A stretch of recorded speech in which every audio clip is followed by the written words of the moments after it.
देशभरामध्ये तसेच राज्यभरात मुलांचे होत असलेले लैंगिक शोषण या विषयाकडे गांभीर्याने बघण्याची आवश्यकता आहे. बालकांचे लैंगिक अत्याचारापासून संरक्षण करण्यासाठी पोक्सो कायदा अस्तित्वात आला आहे. या कायद्याची प्रभावी अंमलबजावणी करण्यासाठी पालक व शिक्षकांची भूमिका महत्त्वाची असल्याचे मत न्यायाधीश अतुल उत्पात यांनी व्यक्त केले आहे. कराड येथील Keshavrao Pawar English medium school यांच्या वतीने स्वामी विवेकानंद जयंती व राष्ट्रीय युवक दिनाचे औचित्य साधून महाराष्ट्र राज्य विधी सेवा प्राधिकरण उच्च न्यायालय मुंबई, जिल्हा विधी सेवा प्राधिकरण सातारा, तालुका विधी सेवा समिती यांच्या वतीने आयोजित विधी सेवा शिबिर कार्यक्रमात ते बोलत होते. यावेळी ॲडव्होकेट भरत मोहिते, रयत शिक्षण संस्था सातारा जनरल बॉडी सदस्य advocate Satyajit Pawar, Keshavrao Pawar English medium स्कूलच्या मुख्याध्यापिका सौ व्ही यू तांबवेकर, रयत शिक्षण संस्था सातारा जनरल मॅनेजिंग कौन्सिल सदस्य ॲडव्होकेट रवींद्र पवार यांची यावेळी उपस्थिती होती. जिल्ह्यातील प्रत्येक शाळा व महाविद्यालयामध्ये जिल्हा विधी सेवा प्राधिकरणाच्या माध्यमातून विविध कायद्याबाबत जनजागृती करण्यात येत आहे. बालकासोबत लैंगिक शोषणासारख्या अनुचित प्रकार घडल्यास त्याच्या सवयीमध्ये बदल होतो.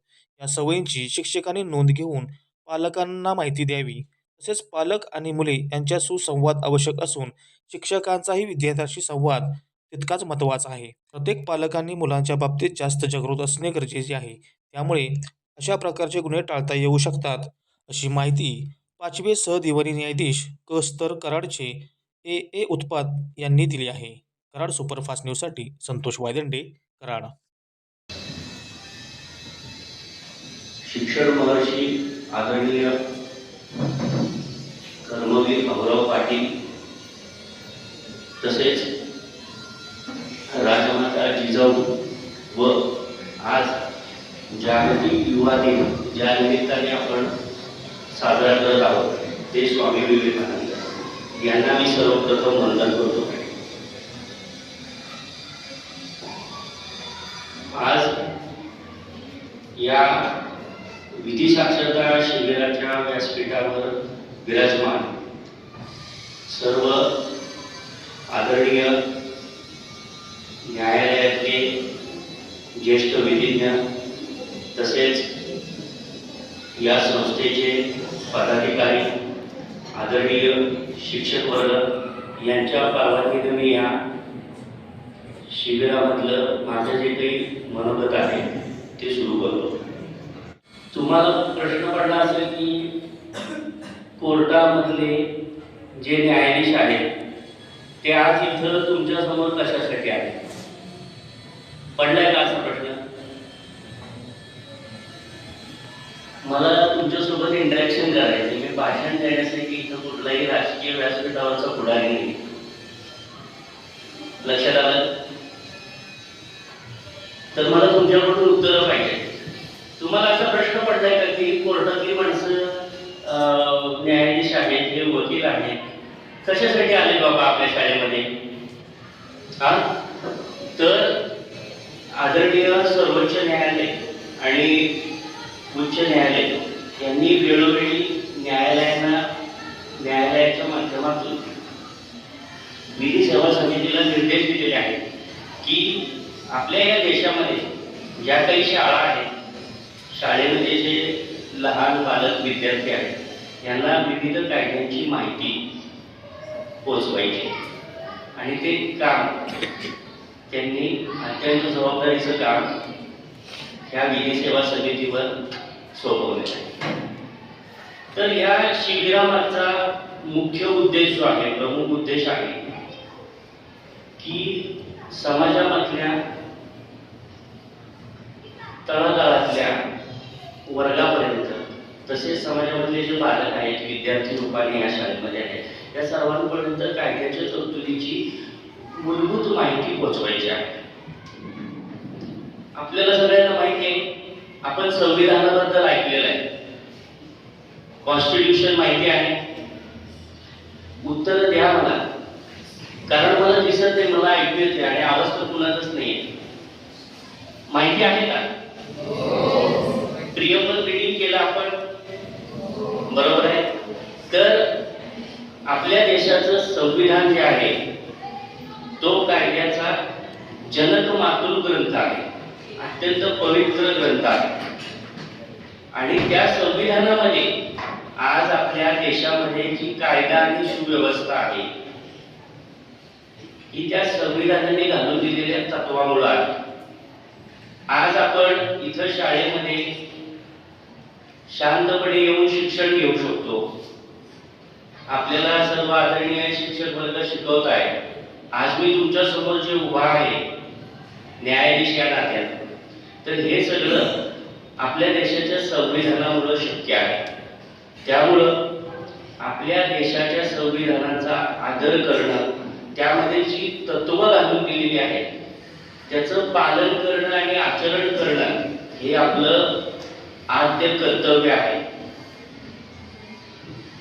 संविधानामधून त्यामध्ये जी तत्व घालून दिलेली आहेत त्या तत्वानुसार सगळ्या कायद्यांचं निर्माण झालेलं आहे. वेगवेगळे जे कायदे आहेत, कायदे भरपूर आहेत.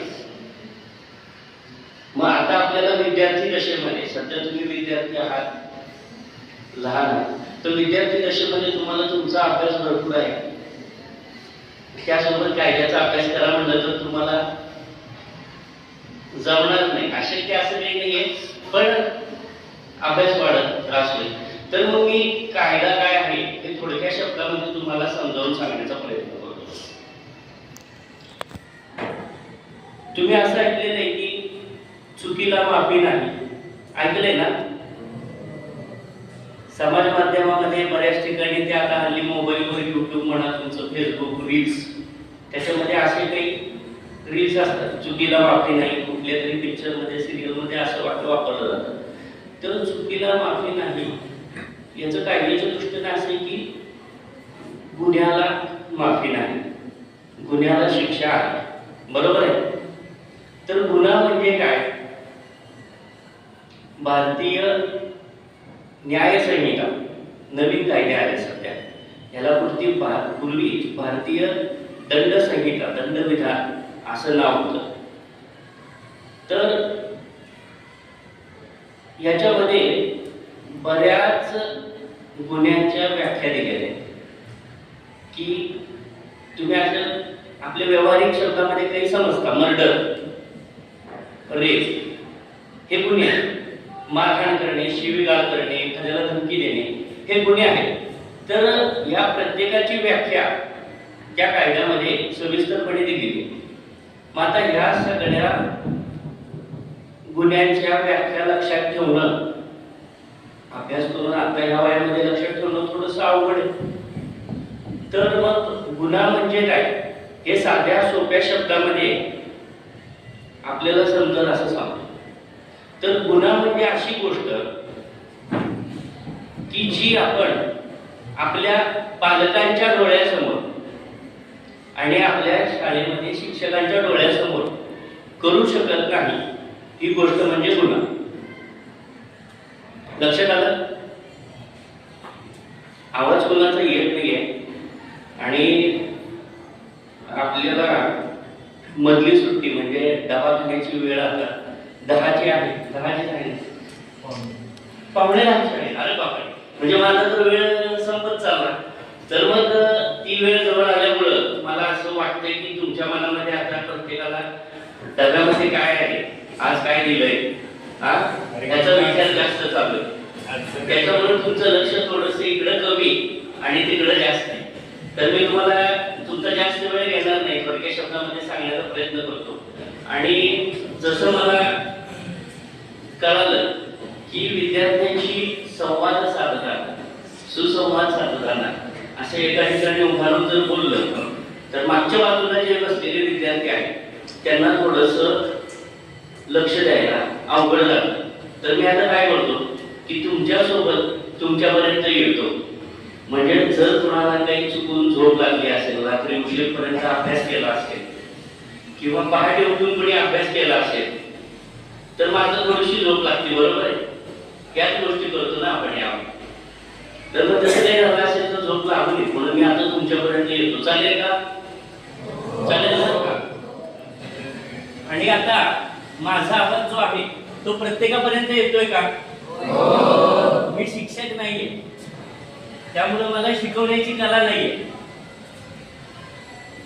मी आता इथं मगाशी जसं आपल्या मोल्टे सरांनी सांगितलं की स्वामी विवेकानंदांनी आपल्या संस्कृतीच्या माध्यमातून जगाला एक शिकवण दिलेली आहे, बंधुभावाची शिकवण, की सगळेजण आपण बहीण भाऊ आहोत, हे त्यांनी आपल्याला सांगितलंय.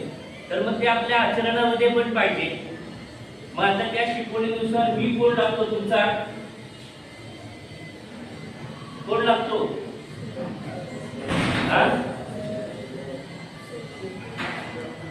भाऊ लागतो असं समजा, ठीक आहे. तर मी तुमचा भाऊ आहे आणि मी तुमच्याशी हे का बोलतोय इथे येऊन, तर मला तुम्हाला हे सांगायचंय की आपल्या इथं जे पोलीस स्टेशन आहे, जे कोर्ट आहे, हे आपल्या मदतीसाठी आहे. लक्षात आलं? आपण पोलिसांना किंवा कोर्ट प्रक्रियेला, कोर्टाला घाबरायचं कारण नाही, ते आपल्या मदतीसाठी आहे. आणि जसं मी आता सांगत होतो की गुन्हा म्हणजे काय हे आपल्याला थोडक्या शब्दामध्ये लक्षात आलं, की जी गोष्ट आपण आपल्या आई वडिलांच्या, पालकांच्या डोळ्यासमोर आणि शिक्षकांच्या डोळ्यासमोर उघडपणे करू शकत नाही, साध्या शब्दामध्ये डेफिनेशन समजून घ्या, ती गोष्ट म्हणजे गुन्हा.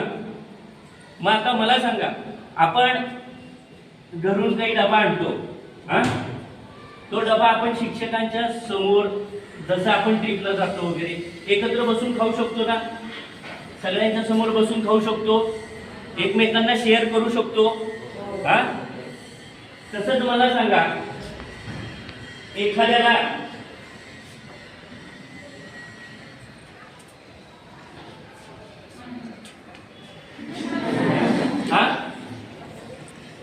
हे आपण पालकांच्या समोर करू शकतो का? शिक्षकांच्या समोर करू शकतो का? का करू शकत नाही? तर ती गोष्ट म्हणजे काय आहे? काय आहे? Yes, right. तर आता तुम्ही मला छान शिकवलं. उत्तर तर मी दिलं का? नाही दिलं. उत्तर तुम्हीच दिलं. कारण मला इथं सरांनी यायच्या आधी सांगितले की आमच्या शाळेतले सगळे विद्यार्थी खूप हुशार आहेत. मला थोडीशी काळजी वाटली की हुशार विद्यार्थ्यांसमोर आपण काय बोलणार? मी तर शिक्षक पण नाही, आणि अभ्यासू पण नाही, हुशार पण नाही, मी काय बोलणार तुमच्या समोर? मग मला थोडासा अभ्यास करावा लागला की आपण काय बोलू शकतो विद्यार्थ्यांच्या समोर. तर मग सगळे हुशार आहेत, तुमची आकलन क्षमता जास्त आहे, म्हणून मी आपल्याला लवकर जेवढं कळेल तेवढं मी सांगण्याचा प्रयत्न करेन. आता तुम्हाला गुन्हा म्हणजे काय हे कळालं. आपण हे जे वर्गामध्ये कधी बसण्यावरून, जागा मिळवण्यावरून काही वाद होतो, बरोबर आहे? वाद झाल्यानंतर आपण काय म्हणतो की बाहेरचं दाखवतो, असं होतं ना? बाहेरचं दाखवतो का? कारण इथे शिक्षक असतात, त्यांच्यासमोर आपण ती गोष्ट करू शकत नाही, तर ती गोष्ट म्हणजे काय? गुन्हा आहे, बरोबर आहे? ती गोष्ट आपण करायची नाही. तर मग आता या संदर्भात रॅगिंग ऍक्ट म्हणजे काय हे तुम्ही ऐकले का? रॅगिंग, रॅगिंग हा शब्द ऐकलाय? काही पिक्चर मध्ये, सिरियल्स मध्ये तुम्ही पाहिलं असेल ना, रॅगिंग म्हणजे काय असतं. बरोबर आहे? एक व्यक्ती, विद्यार्थी दुसऱ्या विद्यार्थ्याला त्रास देत असेल तर ते कृत्य म्हणजे रॅगिंग, बरोबर आहे? छान उत्तर देत आहे. मला असं थोडंसं रिस्पॉन्ड करा, प्रतिसाद द्या, मी माझं लगेच संपवतो. खायचं आपल्याला. तर मग हा कायदा आपल्या महाराष्ट्रामध्ये लागू केलेला, अँटी रॅगिंग ऍक्ट, रॅगिंग प्रतिबंध अधिनियम. आणि याची व्याख्या जी आहे त्यामध्ये असं सांगितलेलं आहे की एखादा विद्यार्थी किंवा एखादी व्यक्ती दुसऱ्या विद्यार्थ्याला किंवा ह्या संस्थेमध्ये असताना, वर्गामध्ये असताना, परिसरामध्ये असताना किंवा बाहेर असताना जर त्रास देत असेल, त्रास, मारहाण, शिवीगाळ, लक्षात घ्या, ह्या गोष्टी करत असेल तर ते कृत्य म्हणजे रॅगिंग ऍक्ट खाली गुन्हा आहे. मग आता आपण एखाद्याची छेड काढतो. छेड काढणं म्हणजे काय? गुन्हा आहे, गुन्हा. एखाद्याला चिडवणं, एखाद्याला त्रास देणं, त्याला स्वतःला अपमानित वाटणं, एखाद्याला त्याच्या रंगावरून चिडवणं, एखाद्याला त्याच्या उंचीवरून चिडवणं. हा लहानच आहे, तो उंचच आहे, हा जाडच आहे, तो पातळच आहे, बारक्याच आहे, मोठ्याच आहे, असं काही बोलणं, हे म्हणजे रॅगिंग ॲक्टनुसार गुन्हा आहे. आता असं जर कोणी करत असेल तर त्या संदर्भात काय दिले तरतूद की जर कुणाला असा त्रास झाला, स्वतःला आपल्याला झाला किंवा आपल्या मित्राला, मैत्रिणीला, भावाला, बहिणीला असं कुणाला त्रास झाला तर आपण त्याची माहिती लगेच आपल्या संस्थेच्या आपल्या शिक्षकांकडे द्यायची. शिक्षकांकडून ती मुख्याध्यापकांकडे जाईल, मुख्याध्यापकांकडे ते संस्थेचे जे कोणी संस्थापक आहेत त्यांच्यापर्यंत जाईल. त्याच्यानंतर ते काय करतील, या घटनेची चौकशी करतील की कुणी कुणाला त्रास दिला, कुणी कुणाला मारहाण केली, वर्गामध्ये शिवीगाळ केली का बाबा. ते चौकशी कसं करतील की जिथं घटना घडली तिथं तर आता ह्या सगळ्या शाळेमध्ये CCTV कॅमेरे आहेत, बरोबर आहे. म्हणजे तुमच्यावर बंधन अजून आलं. मग हे कॅमेऱ्यासोबत काय CCTV फुटेज तर लगेच मिळतं. कुणी कुणाला कॉलर पकडली असेल, कुणी कुणाला मारला असेल, केस ओढले असतील तर ते लगेच त्यांच्याकडं CCTV फुटेज मिळेल. त्याच्यानंतर ते सर काय करतील, तुमच्या वर्गामध्ये जे कोणी आजूबाजूला बसलेले मित्रमैत्रिणी आहेत तुमचे, त्यांचे स्टेटमेंट रेकॉर्ड करतील की असं घडलं होतं का बा. आणि CCTV फुटेजमध्ये दिसते तर तुम्हाला प्रामाणिकपणे सगळं क्लिअर सांगावं लागणार आहे. सांगितल्यानंतर काय होईल, त्याची चौकशी ते करतील. चौकशी म्हणजे काय की बाबा मी ही टिपणं घेतली विद्यार्थ्यांची आजूबाजूची, ज्याला मारले त्याचं टिपण घेतलं, त्यांनी स्पष्ट सांगितले की अमुक अमुक व्यक्तीनं मारलं. त्यानंतर लगेच CCTV फुटेज मी पाहिले, CCTV फुटेजमध्ये ते दिसतंय. आणि मग ते गुन्हा घडला आहे ह्या मताला आल्यानंतर तो अहवाल जो आहे त्याची एक प्रत संबंधित पोलीस स्टेशनमध्ये पाठवतील. संबंधित पोलीस स्टेशनला गेले की पोलीस काय करतील, गुन्हा नोंद करतील. गुन्हा नोंद झाला की पोलीस आपल्या शाळेमध्ये येऊन पुन्हा चौकशी करतील आणि ज्या ज्या विद्यार्थ्यांनी त्रास दिलेला आहे प्रत्यक्ष अप्रत्यक्षपणे त्या सगळ्या विद्यार्थ्यांवर कार्यवाही चालू करतील. तुमच्यासाठी नियमित न्यायालयामध्ये जरी खटला चालत नसला तरी बाल न्यायालय म्हणून एक प्रकार असतो. प्रत्येक जिल्ह्याच्या ठिकाणी ते न्यायालय 18 वर्षाच्या आत विद्यार्थ्यांना तिथं केस चालते. आणि मग त्या कोर्टामध्ये काय होईल, बाल न्यायालयासमोर तुमची केस सुरू झाली की तुम्हाला भविष्यामध्ये ज्यांना छान चांगला अभ्यास करून करिअर करायचं त्यांच्या करिअरला अडथळा निर्माण होईल. करिअरला अडथळा म्हणजे काय की आपलं रेकॉर्ड पोलीस स्टेशनला गुन्हा नोंद झाला, तुम्ही भविष्यामध्ये परीक्षा द्या, APSC UPSC मार्फत मोठे अधिकारी व्हायचे स्वप्न पाहताय तर तेव्हा पोलिसांकडून आपला निकाल जेव्हा लागतो स्पर्धा परीक्षेचा, ज्या महाराष्ट्रात तुम्ही पहिले आहे, देशामध्ये UPSC मध्ये तुम्ही पहिले आहे, नंतर मग त्या आयोगामार्फत आपल्याकडे कागदपत्रांची मागणी केली जाते. तुमचं 10वीचं 12वीचं ओरिजिनल सर्टिफिकेट द्या, तपासणी करायची. त्यावेळेला तिथं पोलिसांकडून एक चारित्र्याचा दाखला मागितला जातो आपला. आणि पोलीस स्टेशनला चारित्र्याचा दाखला मागितल्यावर पोलिसांकडून ह्या केसचं रेकॉर्ड तिथं जातं. मग तुम्ही स्पर्धा परीक्षेमध्ये जरी छान अभ्यास करून चांगले मार्क मिळवले असले तरी आपल्याला सनदी अधिकारी म्हणून आपल्याला तिथं नियुक्ती मिळत नाही. लक्षात आलं का तुमच्या, किती गंभीर गोष्ट आहे. आणि रॅगिंग ऍक्ट लक्षात आलं का थोडक्यामध्ये. तर मग आता इथून पुढे आपण असं काही करणार आहोत का, अजिबात नाही करायचं. दुसरं, पोक्सो ऍक्ट बद्दल तुम्ही ऐकलेलं आहे. POCSO, good touch, bad touch, हा ऐकलंय.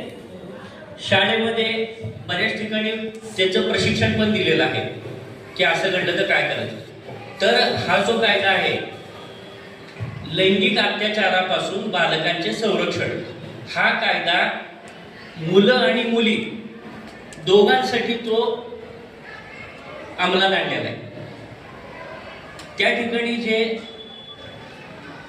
तुम्ही हल्ली मोबाईलवर वगैरे पाहता, मुलींच्या बाबतीत लैंगिक अत्याचाराच्या घटना जशा घडतात ना, तसेच मुलांच्या बाबतीत पण घडतात. याचा अभ्यास संसदेने करून हा कायदा अस्तित्वात आणलेला आहे. मग आता ह्या कायद्याअंतर्गत काही तरतुदी अशा आहेत की तुम्हाला जर कोणी वाईट स्पर्श करत असेल, वाईट स्पर्श कसं असतं, मी साधं उदाहरण देतो तुम्हाला. ये पुढे आपण ग्रीट करतो, ग्रीटिंग्स देतो एकमेकांना, गुड मॉर्निंग, हा छान वाटतंय, नक्की छान वाटतंय ना? उत्तर पाहिजे मला. बघा ती काय म्हणते, छान वाटतंय. अजूनही छान वाटतंय? लक्षात आलं? गुड टच आणि बॅड टच मधला फरक जो आहे वैसू,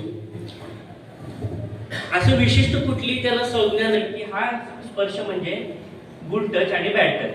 जनरली आपल्याला सांगितलं जातं की आपलं जे गुप्त अंग आहे, आपली छाती आहे, कंबर आहे, पोट आहे, पाठ आहे, मांड्या आहेत, मलमूत्र विसर्जनाचे अवयव, बरोबर, शू आणि शीची ठिकाणं. तर या ठिकाणी जर दुसरा व्यक्ती स्पर्श करत असेल तर तो म्हणजे बॅड टच आहे, बरोबर आहे. पण आता जर मी फक्त हँडशेक केलं, पहिल्यांदा ते छान वाटलं, नंतर ते घाण वाटलं. लक्षात आलं? म्हणजे कोणी आपल्या डोक्यावरून हात फिरवत असेल, आपल्या पाठीवरून हात फिरवत असेल, आपल्याकडं वाईट नजरेनं टक लावून पाहतंय, आपल्या पायाच्या बोटाला कोणी टच करते. पिक्चर मध्ये वगैरे बघता ना, टेबलवर बसलेले असतात, वर ग्लास आहे, हा कोल्ड ड्रिंक्स, आणि खाली पाय दुसऱ्या पायाला टच होतोय.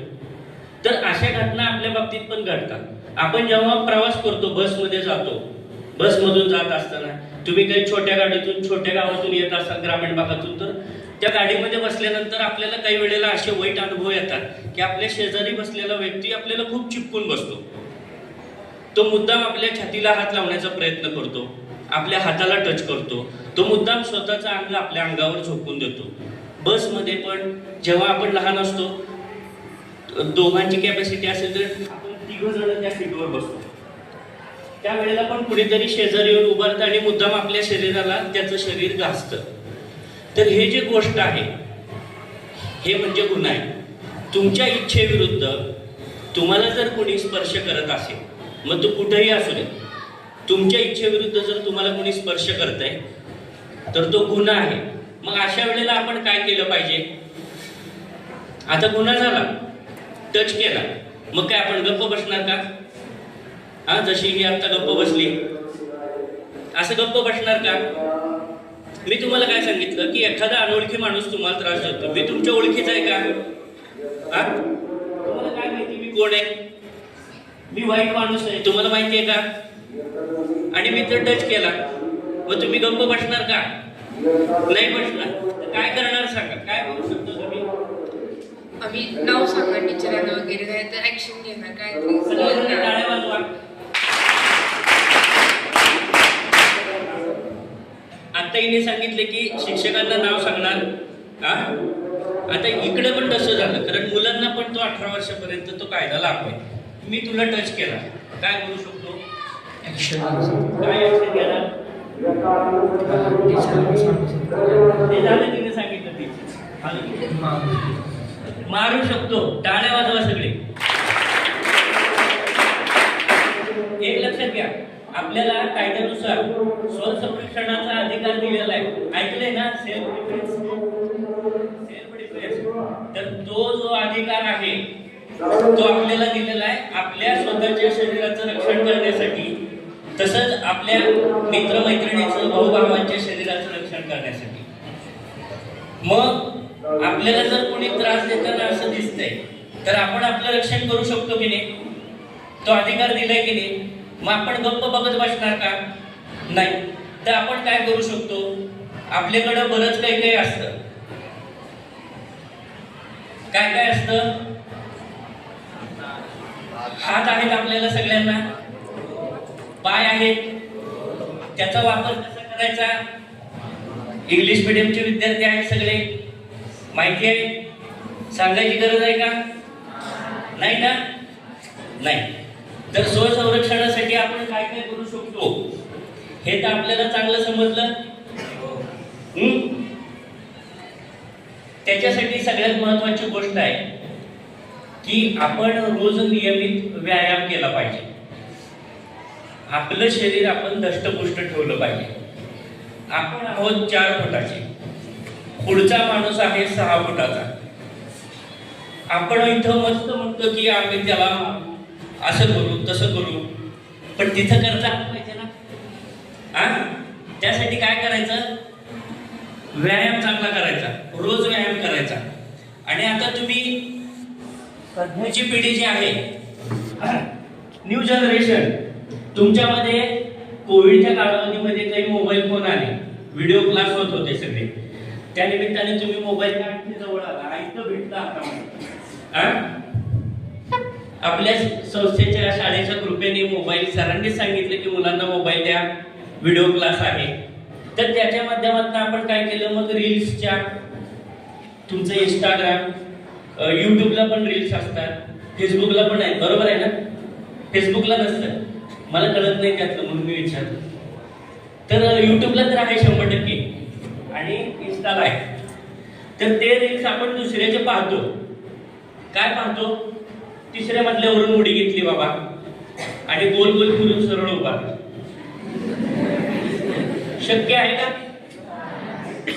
त्याच्यामध्ये एडिटिंग करून, कटिंग करून काहीतरी मेळ घातलेला असतो आणि आपण तसं करायला जात नाही, कारण तुम्ही सगळे हुशार आहात. तसं आपण करायचं पण नाही. पण आपण ह्या रील्स पेक्षा रिअल लाईफ मध्ये जगायला शिकलं पाहिजे. ते जे रील्स असतात ना, एडिट करून, क्रॉप करून, जे काही करून खोटे बनवलेले असतात, आभासी असतात ते, पण आपण रिअल लाईफ मध्ये जगलं पाहिजे. आणि जर तुम्हाला रील्सची खरीच आवड आहे, रील्स करायचेच आहेत मला, तर मी तुम्हाला आवर्जून सांगतो की तुम्ही छान व्यायाम करा, चांगले बॉडी बिल्डर व्हा आणि मग तुम्ही तुमचे रील्स टाका, ज्याला समाजामध्ये भरपूर लाईक्स येतील. आणि ते रील्स आपण आपल्या आई वडिलांच्या डोळ्यासमोर अपलोड करू शकतो ना. छान व्यायाम करतोय, वेट लिफ्टिंग करतोय, बॉडी बिल्डिंग करतोय, डिप्स मारतोय, पुशअप्स मारतोय, हे रील्स आपण अपलोड करू शकतो ना. त्याला आपल्या आई वडिलांकडून पण लाईक्स मिळतील, आपले सबस्क्रायबर्स वाढतील. तर आपण मोबाईलचा सदुपयोग करू शकतो की नाही?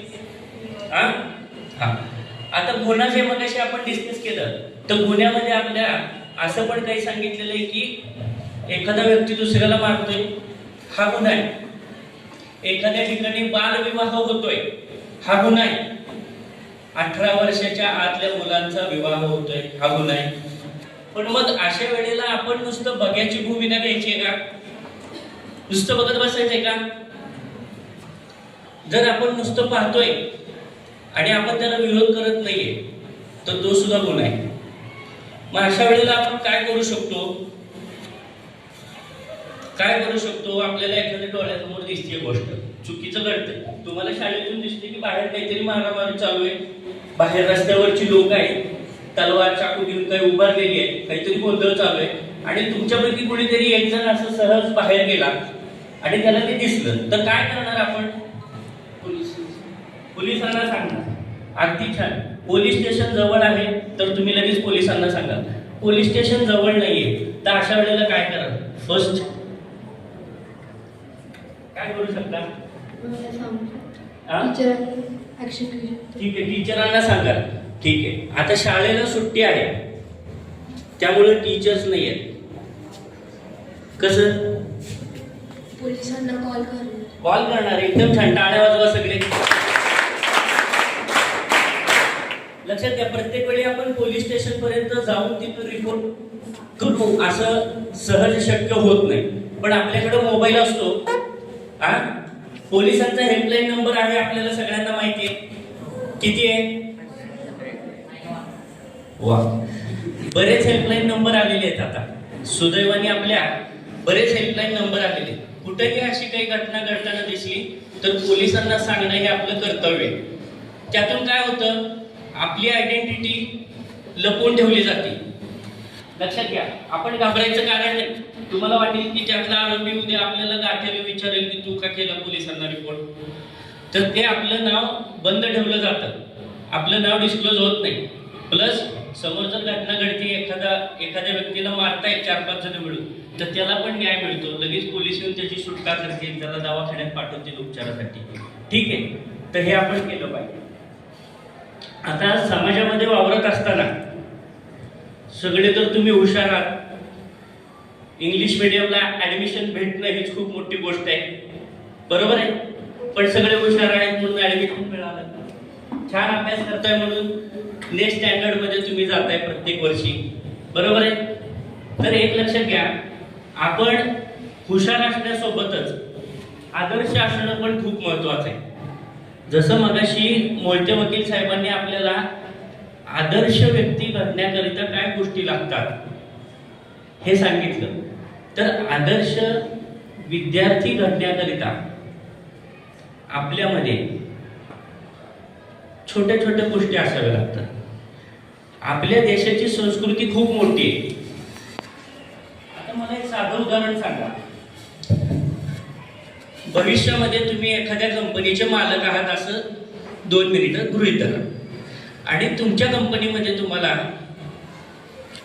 उच्च पदावर कंपनीतले जे मॅनेजरचं उच्च पद असतं त्या ठिकाणी एक जागा भरायची. तुमच्या समोर 2 कॅन्डिडेट आले. एक आहे 90% वाला आदर्श, आणि एक आहे 99% वाला पण आदर्श काही नाही. कुणाची जागा तुम्ही कुणाला द्याल नियुक्ती तिथं? 90% वाल्याला. असं का? अरे पण हुशार आहे ना तुमच्याकडे ऑप्शन. आदर्श घ्यावा असं का वाटलं तुम्हाला?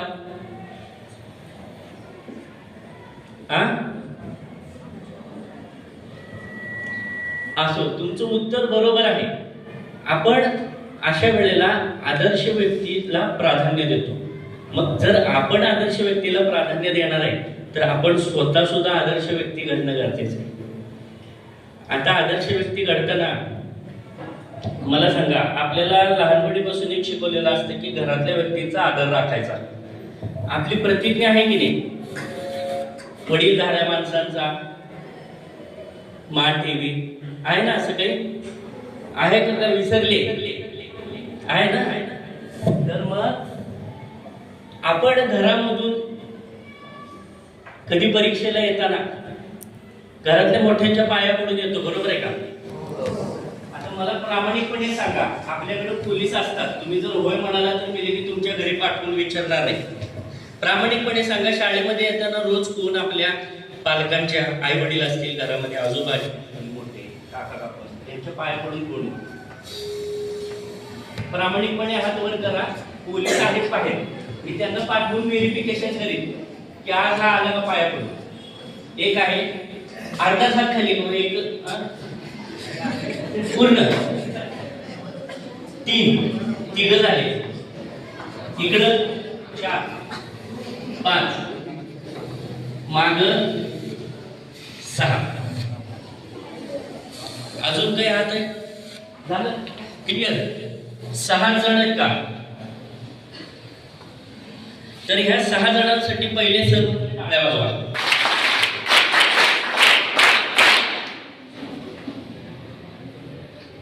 ही खूप मोठी गोष्ट आहे का? आता असं काही आहे का तुमचं मणका दुखतोय, वाकायला त्रास होतो, ह्या वयात जमत नाही, असं काय आहे का? अवघड आहे का गोष्ट? पण आपण असं केलं तर आपल्या पालकांना छान वाटेल ना. आणि आपले संस्कार आहेत ते आपण आचरणात आणले पाहिजे, बरोबर आहे ना. तर जे आता 6 ते 7 हात वरती आले होते त्यांच्यासाठी आपण एकदा सर्वजण जोरात टाळ्या वाजवा. ह्या टाळ्या त्यांच्यासाठी काय आहे? त्यांना कुणीही न सांगता त्यांनी ते आचरणात आणलेलं होतं. आणि माझं तुम्हाला सर्वांना आव्हान आहे की उद्यापासून आपण सर्वजण ही गोष्ट करू शकतो, सहज सोपी आहे, तर ती करावी. कराल का? कोणाला काही अवघड आहे असं काही आहे का? काही असेल तर हात वर करा, सोल्युशन काढू आपण. काही नाही ना? काही ठीक आहे. आता आपण आदर्श समाजाचं जेव्हा बोललो तेव्हा समाजामध्ये वावरताना आपण काही गोष्टी पाहतो की बसमध्ये जाताना तुमच्यासारखे विद्यार्थी लगेच खिडकीमधून बॅग टाकायची, त्या गर्दीतून आतमध्ये जायचं आणि जागा पकडायचं, असं करता. बरोबर आहे? चपळ असता तुम्ही. तेव्हाच आपण पाहतो की खाली काही वयस्कर आजोबा जे असतात त्यांच्याकडे सामान असतं, 2 बॅग, त्यांना काही लवकर वर चढता येत नाही. मग आपण काय करतो? लवकर धावत जातो, खिडकीची जागा पकडतो, विंडो सीट. बरोबर आहे? आणि आपलं मोबाईल असेल तर मोबाईल काढून खेळत बसतो. नंतर आपल्याला दिसतं की ती आजोबाजी मागून वर चढली, त्यांना काही जागा मिळत नाही बसायला. तर त्यावेळेला आपण काय करायचं? आपला मोबाईल खेळत बसायचं का? मग काय करायचं?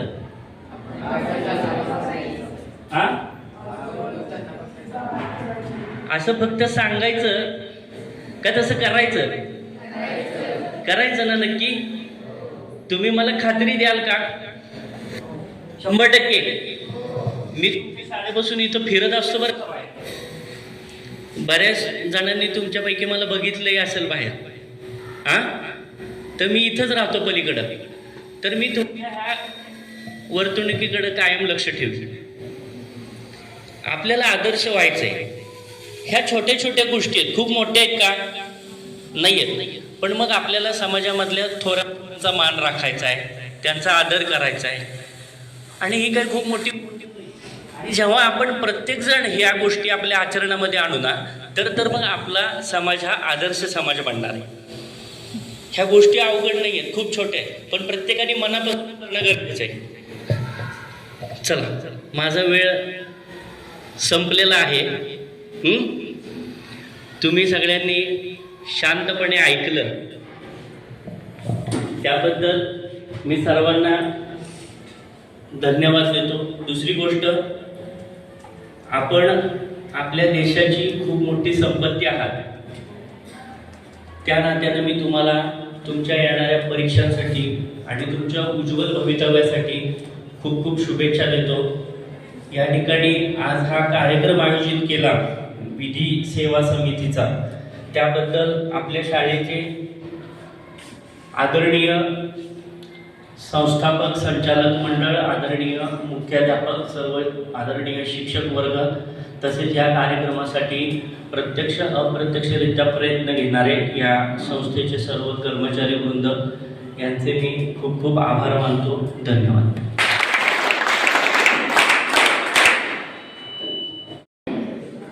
Good morning.